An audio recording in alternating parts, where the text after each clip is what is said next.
Alright. You'll have to excuse me. One sec. I have a massive cold. Of course, the day of Star Wars, and my cold comes in force. Any rate, we're going to do game speed online. Map size tiny. We're gonna have 3 people, all random.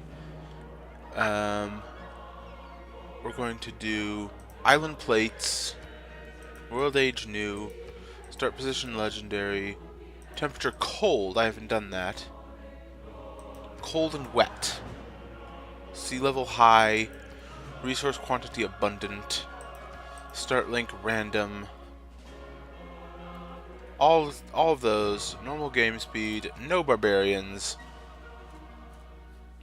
Difficulty Prince. Yes. Because I've been winning at Prince so far, which is great. I can actually win at higher difficulties. Oh, I'm Japan. That's cool. The great beast of the Stone Age. To man taking his first upright steps, you have come far. Now begins your greatest quest. I wish I could skip that early cradle of civilization. this first paragraph, because we hear it every time. The great wave of Buddhism follows you. Shikan of Japan, Hojo Tokimu. Your people truly understand what it is to practice balance, and even your finest samurai will be well learned and spiritually apt. Be strong, embrace the divine wind, and you will reach enlightenment. Electronics Factory. All districts receive invitation. Standard adjacency bonus for being adjacent to another district. Then any students receive +5 combat strength. Inland house adjacent to coast. And shallow water. Awesome. Excellent. Okay. So, I do want to do something real quick. Go down to audio.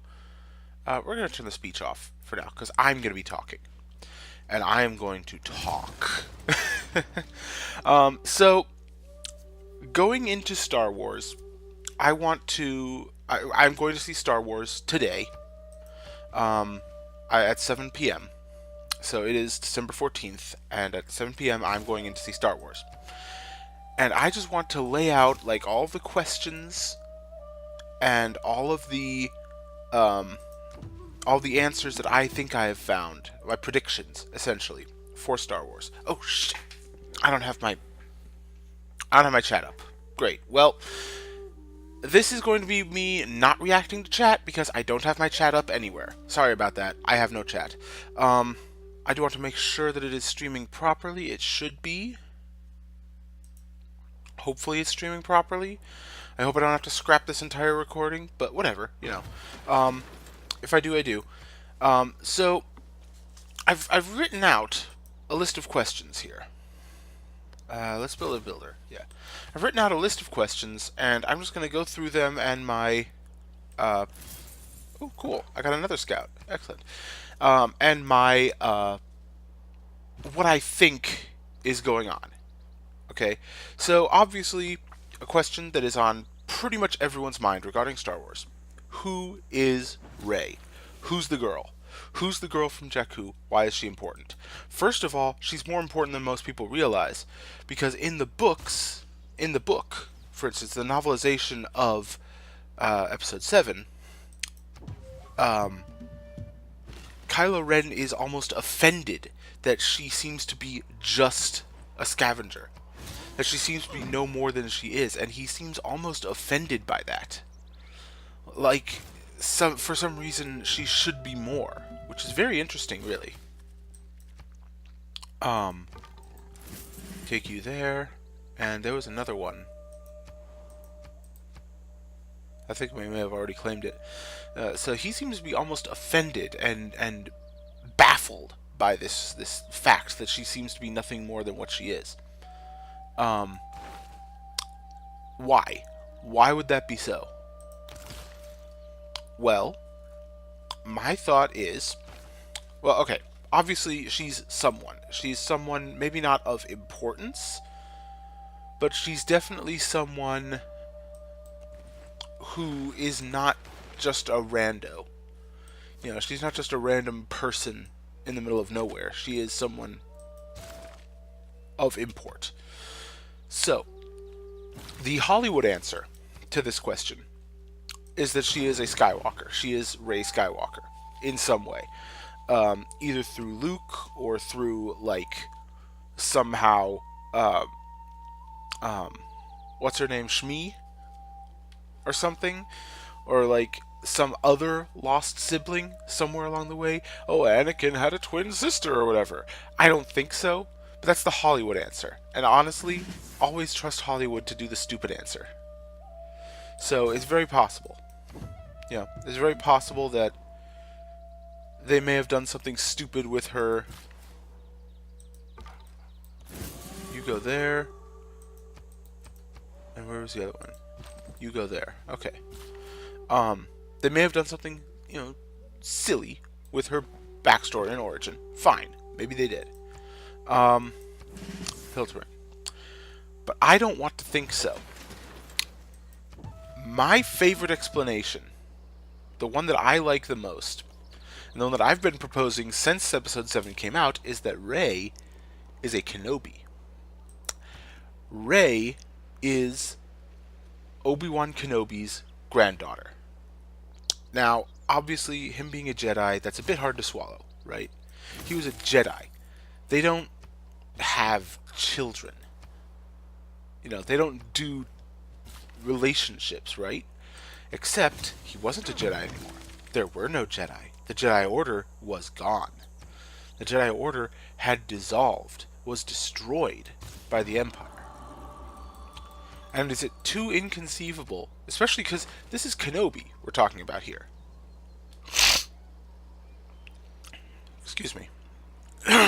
Sorry. 1 second, actually. I am returned. That did not help at all. Wow, I am not in good shape today. I hope I don't have to cough like that during the movie. City growth rate, easy enough. Easy peasy. Where was I? Yes, this is Obi-Wan Kenobi we're talking about here. He has been involved with a woman before. What's her name? The leader of the Mandalorians in the Clone Wars series. He was in love with her. If there's anyone who, any Jedi, any normal Jedi anyways, who could be romantically entangled, it's him.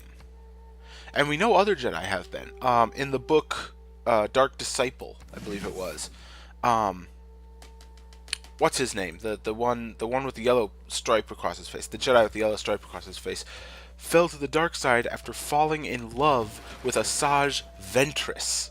So we know that it's possible for Jedi. I mean, it's not impossible for their training to fade, if you will, for them to forsake it, either by choice or by accident. We know it's possible, and when you're alone in the desert for 30 years, or for 30 years, for 20 years almost, you start kind of wanting it. You start wanting human companionship, friendship, love, any of that. No one can last forever without that. So, yeah, I think that Rey is a Kenobi. Because if Rey, I'm trying to redo the math in my head here. Okay, so Obi-Wan Kenobi, 5 to 10 years in the desert. After 5 or 10 years, he meets a woman, and they hit it off, and they manage to... Okay, traders to embark. Where's the one that lets everyone embark? That's not for a long time, is it?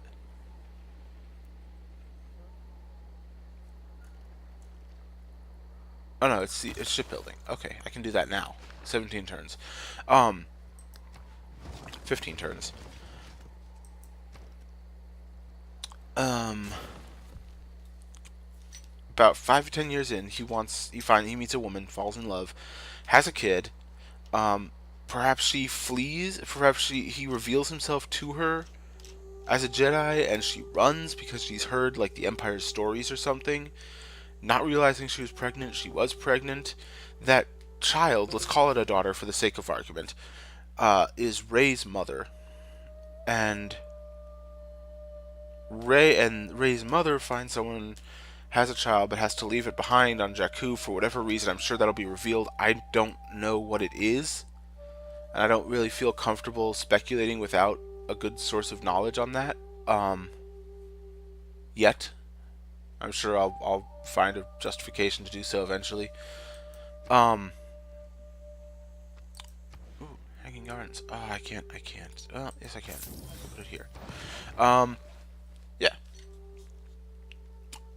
And also, about the Skywalker thing, would Luke Skywalker really abandon a child? Ever? Does anyone honestly think that's possible? And there's only two people we know for him to ever have fallen in love with.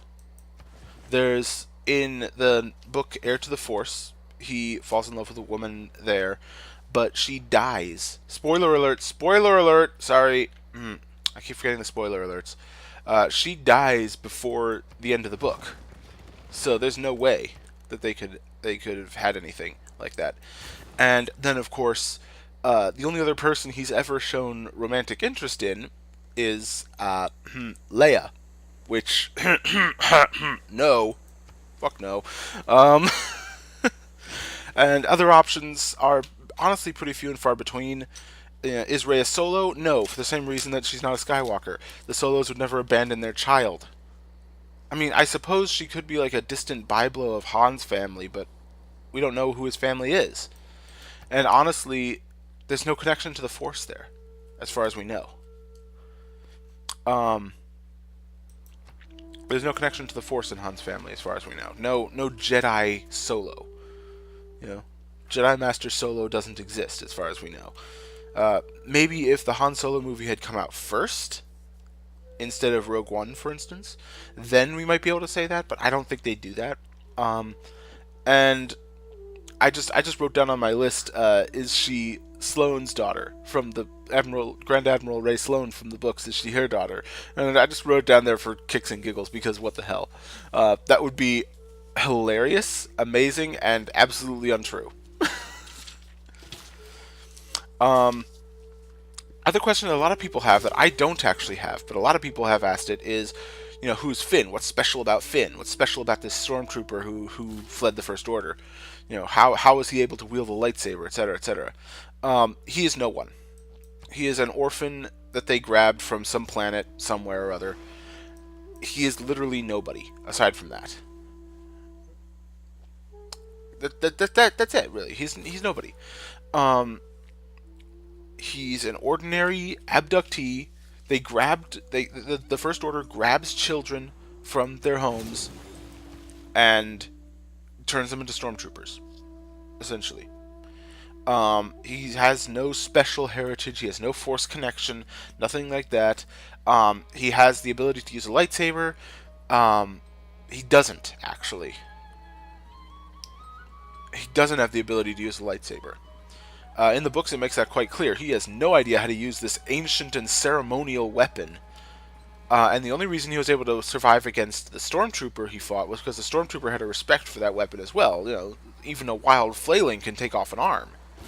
And the only reason he survived against Kylo Ren was because Kylo Ren was not taking him seriously, and he already had time to practice against the stormtrooper earlier.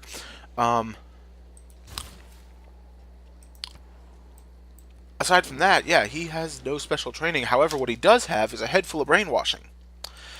The First Order, as detailed in the, yeah, great, you're Scythians. Okay, Scythians. Oh, I shouldn't have done that. Whatever. The First Order, when it starts its brainwashing, its inductions, right? It's described in the Phasma book, spoiler alert, Phasma book, that they use subliminal messaging in the children's sleep. And I'm wondering if that might not come up again. Are we gonna see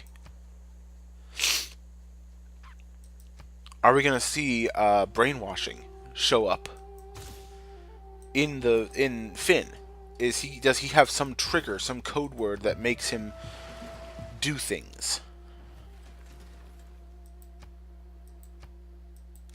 And it's entirely possible that he does. You know, so we could easily see that. Some very interesting things happen with him. But yeah, so that's the next thing. Who exactly is Supreme Leader Snoke? So, spoiler for the Thrawn books now. Okay, so Admiral Thrawn, Grand Admiral Thrawn, back when he was first brought into the Empire. First off, spoiler alert again, it says that he was exiled. He was not.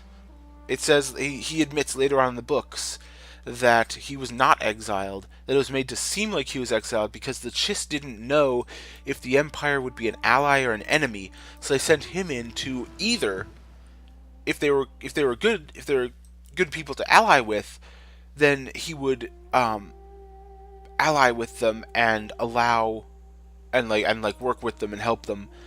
And if they weren't going to be his allies, then he was to destabilize and destroy them. That was his goal coming in,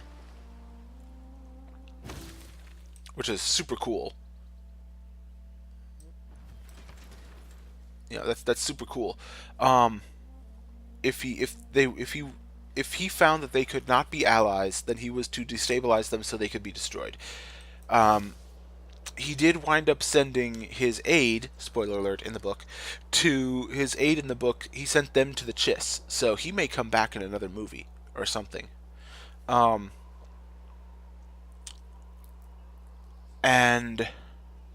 I'm trying to think now. He said in the book, in Thrawn, he said that, okay, we got +2, but those are all on things. Well, I can put it here, yeah, and I can put my encampment right next to it. Okay, he said in the book that there were things in the unknown regions, which the unknown regions are not what they were. In the old canon, they were a region of the galaxy that just hadn't been explored. In this book, the unknown regions are the space surrounding the galaxy. The intergalactic space is the unknown regions now. Alright, let's go with a classical republic, because I haven't done that yet. +2 influence points per turn. 50% for settlers. +15%. Oh,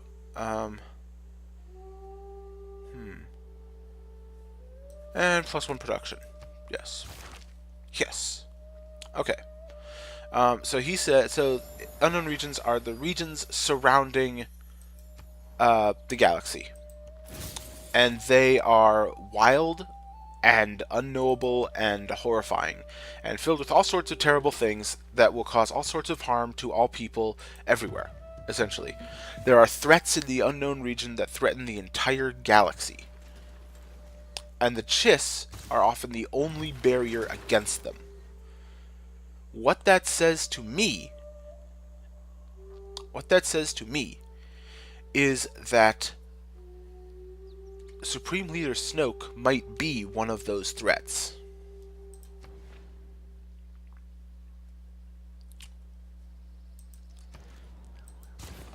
What that says to me is that he may be one of those threats. He may be a creature of the unknown regions who has... Why are you there? You should be up there. Huh, go figure. He may have subverted the First Order for his own purposes, to take over the galaxy, essentially. Because here's another thing that we know. We know that when the Emperor died... Okay, so the Emperor, spoiler alert for the Aftermath series, the Emperor had a contingency. And he had a belief, first of all, but then he had a contingency. The belief was that no empire should survive the death of its emperor. Okay, so we are fighting... Oops, oh well. We are fighting Brazil and the Scythians. Got it. Lovely. No empire should survive the death of its emperor. If an empire does survive the death of the emperor, it is because the empire has been unfaithful.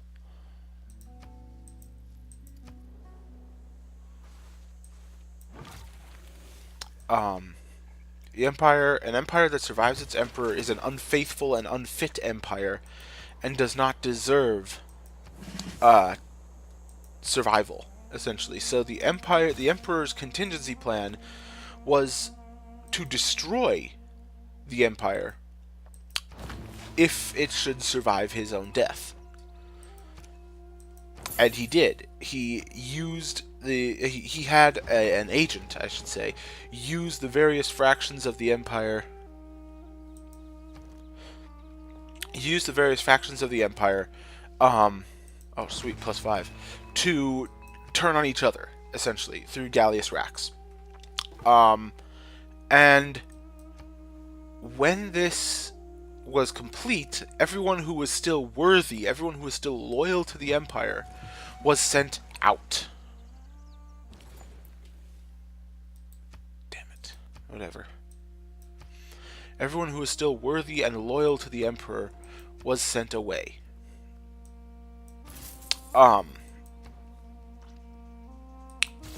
They were sent away with the Eclipse and with a substantial portion of the old Imperial fleet, the Super Star Destroyer Eclipse, that is, mind you, and with a substantial portion of the Imperial fleet.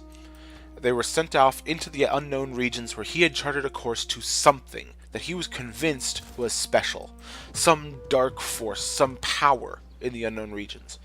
And there they would set up a new empire, an empire that had never known republic, had never known democracy, where order be the first rule of the day. An empire that would be called the First Order, because it would be the first government in that region. Why they're back in our universe, in our galaxy, we don't know. Back in the Star Wars galaxy, we don't know. My thought is that Palpatine looked outward into the unknown regions, saw this creature, sent his worthy ones to him, and then he took them and subverted them for his own purpose. Snoke subverted them for his own purpose and drove them back into the galaxy. The second option is that Supreme Leader Snoke is not some creature of the unknown regions. This one is a more Hollywood answer. Supreme Leader Snoke is Darth Plagueis. Now, I'll let that sink in for a minute. Supreme Leader Snoke could be Darth Plagueis. Now, I don't necessarily think that he is, mostly because there's been no hint of the Sith in this new empire. The Sith just don't seem to be a thing for this empire. Which, I mean, you'd think that if he is Darth Plagueis, he would be adhering to the rule of two. But he's got the Knights of Ren, multiple dark side users. So I don't think that he is. But if he is, we know that Palpatine killed him in his sleep. But honestly, do you think that a powerful Sith Lord that could create life using the Force would be killed in his sleep? Really? Of course not. No. No, of course he wasn't killed in his sleep. Instead, he pretended to die to allow Darth Sidious, the Emperor, to continue the work against the Republic, while he sought out darker secrets. Bam. He went out to the unknown regions, and he learned about the dark side, etc., etc. His mind got warped, his face got scarred, everything about him changed. When the Emperor could sense him again, he couldn't see who he really was underneath it all. So yeah, he's either, some horrifying abomination, or he is Darth Plagueis. Either one is really cool. Next question. Because of the tragic death of Carrie Fisher, and incidentally, Carrie Fisher's mother also died within a month of Carrie Fisher's death. Grief took her. Because of her tragic death, we know that she will not be playing Leia ever again. And they have confirmed that this will be Carrie Fisher's and Leia's last performance. This will be her last movie. The last movie she'll ever be in. So what happens to Leia after this? The rumors have been flying, of course. Are they going to use, a stand-in? Are they going to use a body double? Are they going to use CGI? Whatever. No. She dies. This movie. I'm calling it right now. This is my prediction. She dies. It will not be Kylo Ren who kills her.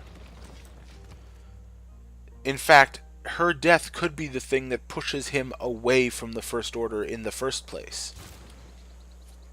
I'm going to call that.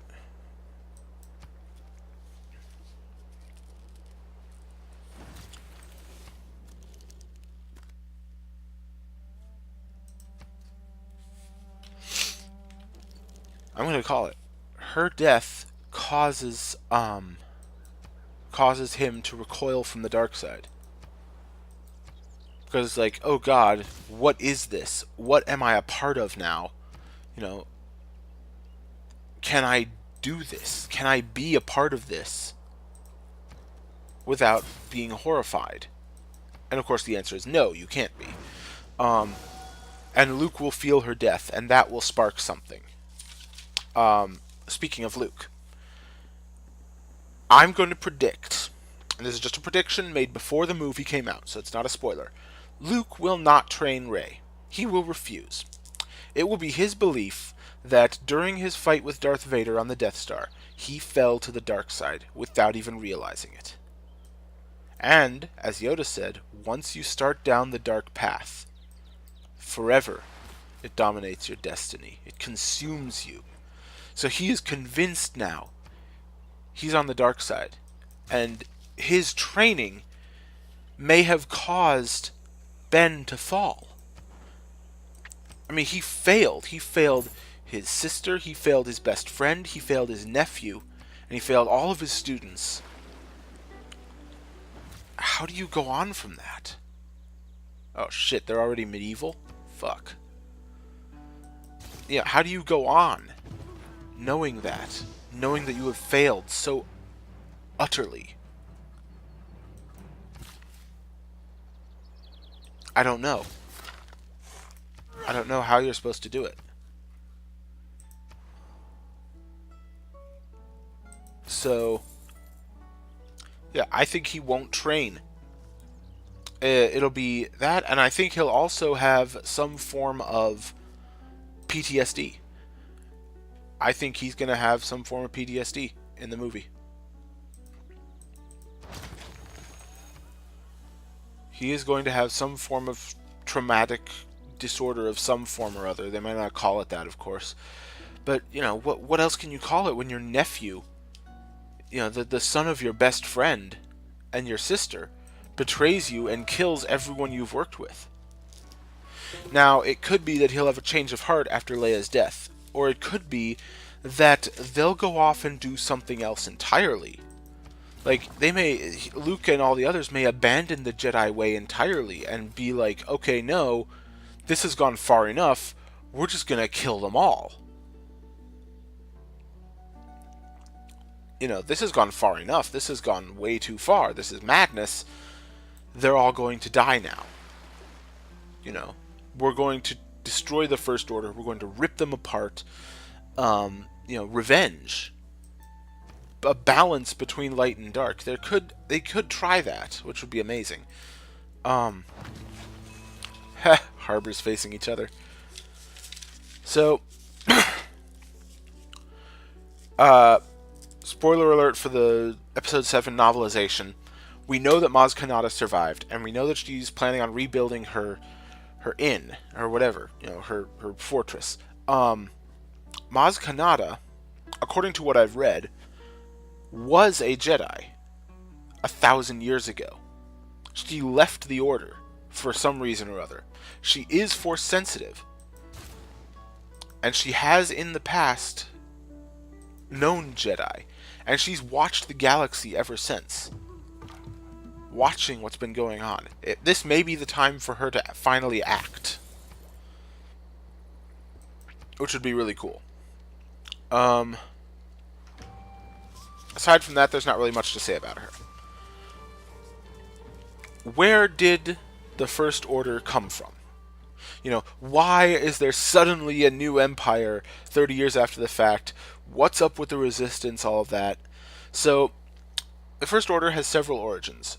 First of all, there's, as I mentioned, the Emperor's contingency and his faithful followers who were sent away into the unknown regions. The Knights of Ren, I'm pretty sure, were an outgrowth of a cult called Acolytes of the Beyond, I think. And they were like sacrificing things to Darth Vader and like praying towards an outer darkness and stuff like that. So that's probably where they, that's a thing for them.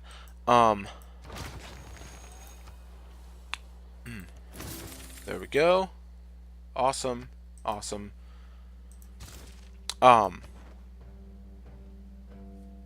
Okay, so I've got Hattusa. Let's try and get Bandar Brune. Yeah. What do they want? They want me to construct an encampment. Well, that'll be easy enough.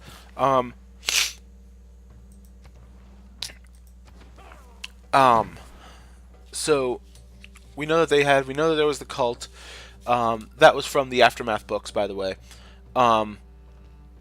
We also know that there was, in the book Bloodlines, spoiler alert for Bloodlines, there were a lot of senators from the so-called centrist party, who wanted central authority, who were dissatisfied with how the Republic was run and began to plot a treason, essentially a treason, that would give them total control. And they called themselves the First Order. So, and we know also from the novelization of Episode 7 that Snoke had been watching Ben Solo the whole time. I don't know where it came from. I don't know why it wasn't in the book. Why it wasn't in the movie. But Snoke was watching the Solos, and he knew that Ben would be strong in the Force. So he's obviously been behind the scenes for quite some time, watching everything and plotting and scheming everywhere. But the First Order is a lot like the Old Rebellion and the Resistance. Their bases are hidden. Their threat is invisible. There's no immediate danger for the Republic to look to and say, here's someone we need to fight. So they don't. They can't fight something they can't see.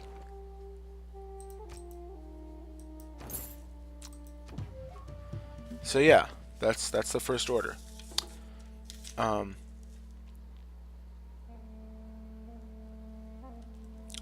Of course, until 7. In Episode 7, they revealed themselves to be a massive galactic power. Right. And after this, I think the remnant of the Republic fleet will join with the Resistance. The Resistance, by the way, was founded by General Organa, General Leia Organa, after she was forcibly, spoiler alert for Bloodlines again, she was basically forcibly retired from the Senate because the news got out that Darth Vader was her father. And really, no one wanted to trust a woman with that kind of family. So, she could have tried to stay in Senate, but she never would have won re-election, and no one trusted her anyways. So she left. And when she left, she took several of her trusted aides with her, and several other people, and she formed a resistance that would be dedicated to fighting threats that the Senate refused to believe existed, like the First Order. They had already found bits and pieces of it in the book Bloodlines, and, what else could they do but fight it? Very few others believe in them. It's more like a conspiracy cult than a than a resistance at first. Now, of course, much different. So I have a theory then about this coming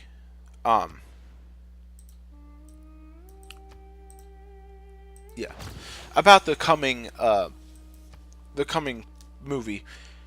Ren is going to defect from the First Order, probably after the death of his mother, right? With both his parents dead at the First Order's hands, and one of them by his own hand, he's not going to be able to take it anymore. He is feeling the call to the light. We know this. And I think it's going to catch up to him. Maybe he will be unable to kill Leia. Oh, good, I'm in the Renaissance. That's cool. Maybe he'll be unable to kill Leia. Maybe he'll see what Snoke really is and what he really wants. Oh, cool. I finally have a great prophet. Lovely. In any case, he'll leave. Rey is not going to be taught by Luke Skywalker. She needs a teacher. Ren has teachings.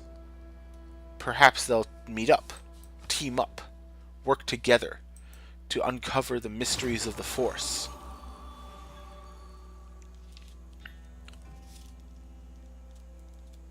And of course, Kylo Ren, Ben Skywalker, has...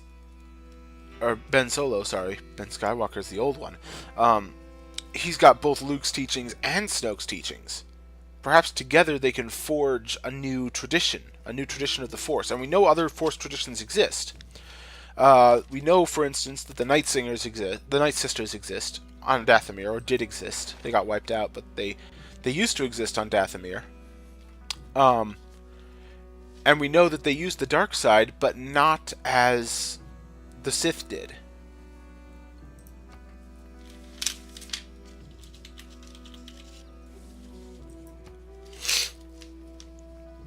One second.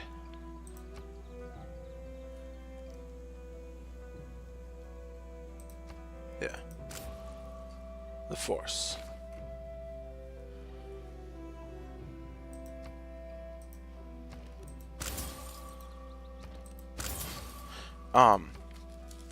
We know that they did not use it for evil, they used it for power, which is not necessarily the same thing. Oh, well, I need to go up there anyways. And in the book, The Legends of Luke Skywalker, there is a world roughly translated into deluge. And they have something called the Tide that is very similar to the Force. In fact, it is the Force. It is a method of using the Force. But it's a passive use. It's a non-active. It's more like the Force uses them. And they just drift with the tide, if you will. And Luke learned from them. And we know that something called the Order of the Wills exists. Whatever it is, it's probably older than the Jedi. We know that several protectors of the Wills were on Jeddah. Died in Episode 7.